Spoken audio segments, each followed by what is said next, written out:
Dacă ai ajuns aici, atunci, la sigur, Reels-urile pe care le faci nu îți aduc rezultatele dorite. Ori fie nu ai idei care să le implementezi pe pagina ta, ori Reels-urile nu îți aduc clienți și nu îți aduc nici urmăritori noi. Dar să știi, Reels-urile sunt singura metodă gratuită care poți să te promovezi și să ai clienți. Noi facem Reel-uri din anul 2021. Ne plăcea foarte mult să facem diferite editări, dar nu înțelegeam cum să obținem potențiali clienți sau măcar să creștem în urmăritori. Pe atunci foarte multă lume participa în concursuri. Ei achitau bani ca lor să le vină mai mulți urmăritori. Pe când acești urmăritori nu erau potențialii tăi clienți și lumea ajungea să aibă un număr mare de urmăritori, dar cu 0 clienți. Și astfel, investiția era fără sens.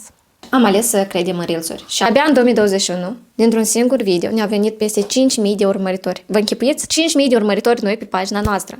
Și de atunci noi am înțeles ce am făcut noi greșit și că, într-adevăr, Reels-urile lucrează dacă știi cum corect să le faci. Apoi au urmat rezultatele clienților noștri, care, la fel, datorită Reels-urilor, le aduceam urmăritori, apoi clienți chiar din Reels-uri. De atunci noi am înțeles care sunt cele 4 tipuri de videouri de bază care trebuie să le faci ca să ai rezultate, să ai clienți și urmăritori.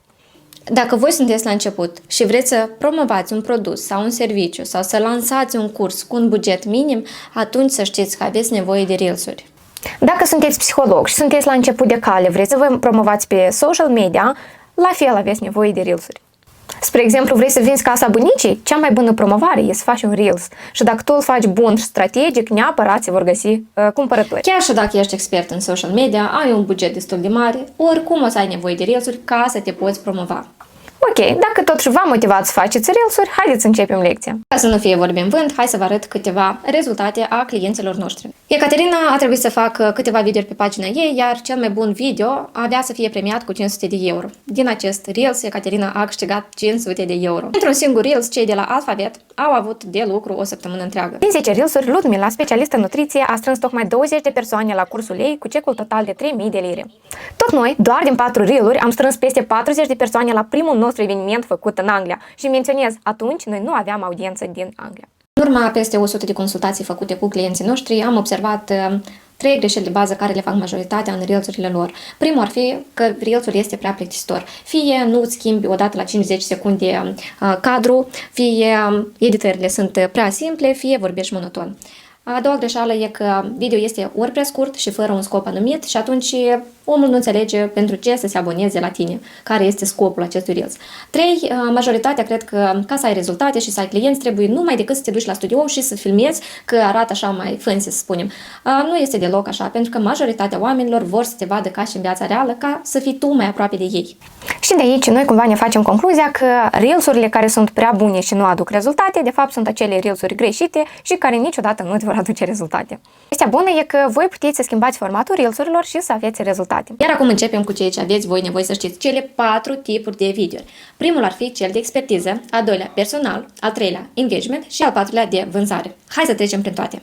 Reels-uri de expertiză. Acestea sunt Reels-urile în care tu oferi lumii un folos, o informație utilă, fiind tu ca specialist. Mai simplu, îi invesți ceva. Și hai să-ți arăt acum un exemplu concret. Aici trebuie să fie zona ochilor tăi. Aici trebuie să fie titlul videoului tău. Aici este zona liberă de a posta orice. Aici este zona interzisă. Nu postezi nimic. Evita aceste formate de texte și alege-le pe astea. Spre exemplu, noi oferim urmăritorilor noștri informații utile despre cum să facă Reels-uri strategice ca să obțină clienți. Și hai să spun care sunt plusurile. În primul rând îți aduce un nou trafic de oameni, iar acești urmăritori se uită la tine ca un expert. Iar mai apoi îți încălzești audiența, ca pe viitor să poți vinde produsul sau serviciul tău lor. De ce funcționează? Pentru că tu le oferi o valoare, pentru că era ceva ce ei nu știau, dar acum datorită ție ei cunosc. Și regula este simplă. Dacă vrei să-ți crești audiența, atunci postează ceva util. Apropo, dacă vei face story cu această temă și ne vei da tag, îți oferim acces gratuit la un ghid, care este unul dintre cele mai de preț ghiduri făcute de noi, în care vei afla despre primii pași cum să te dezvolți pe social media. Revenim la al doilea tip de Reels, anume Reels-ul personal. Aici nu vinzi expertize, aici vinzi personalitatea ta.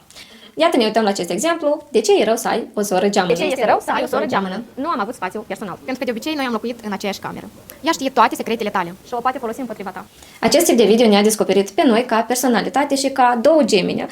Și acest video a fost mai mult pentru o audiență care nu este pe pagina noastră, pentru non-urmăritori. Și astfel toate persoanele interesate de viața geminilor au dat follow paginii noastre. Un alt exemplu ar fi cum lucrezi când ai copii mici sau cum îți organizezi timpul cu 2 copii mici, cum îți menții relația după 15 ani. Acest tip de video nu te face expert, dar te face om în ochii celorlalți. Plusurile acestor tip de reelsuri: crește încrederea, crește conexiuni cu oamenii și aduce un reach mai mare. Oamenii cumpără de la oameni, nu doar de la experți.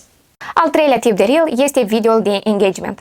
Aici intră trendurile sau diferite videouri amuzante. Plusurile acestui tip de video este faptul că te văd foarte multe persoane și cu cât mai multe persoane te văd, cu atât crește șansa ta ca ei să-ți dea urmărire. Dar fii atent, acest tip de video nu te poziționează ca expert și nu îți aduce direct clienți. Din propria experiență am avut câteva videouri care au avut și peste 1 milion, 2 milioane, 3 milioane de vizualizări, peste 1000 de urmăritori, dar clienți zero. De asta și este foarte important ce pui în aceste videouri ca ei să înțeleagă și cu ce tu te ocupi. Și aici putem să analizăm unul din videourile noastre care au adus peste 1 milion de vizualizări. Știai că ultimele 3 cifre din numărul tău de telefon este combinația perfectă pentru fericirea ta interioară. De exemplu, la mine se termină cu 823 și la mine cu 327. Scrie care este combinația cifrelor tale în comentarii. Și ultimul tip de reelsuri este cel de vânzare.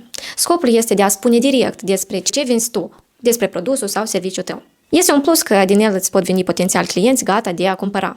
Așa, reelsuri de obicei se uită mai puțini oameni, dar se uită anume cei care sunt interesați de serviciul tău. Spre exemplu, acest video. Rămâne însărcinată fără să faci. Așa e și cu clienții noștri care vor rezultate, dar nu vor să vândă și să se afisheze pe online. Ei vor mai mulți clienți și bani, dar le este rușine să spună în reelsurile lor despre ce produs sau serviciu au. E ca și cum ești stomatolog și vrei mai mulți pacienți.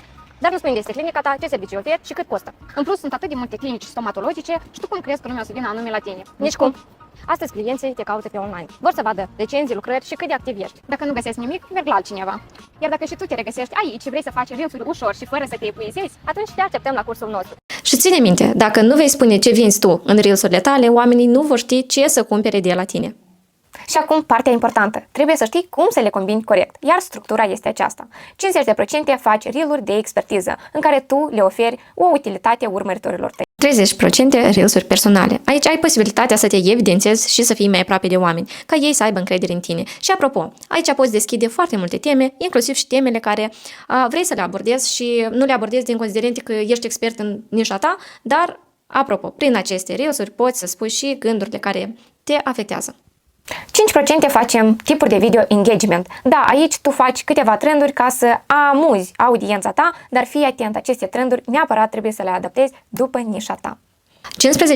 15% faci reelsuri de vânzare. Aici spui direct ce vinzi tu. Doar așa oamenii vor înțelege că vindeți ceva. De altfel, fără astfel de videouri, oamenii nu vor înțelege ce servicii tu oferi și nu vor înțelege ce să cumpere de la tine.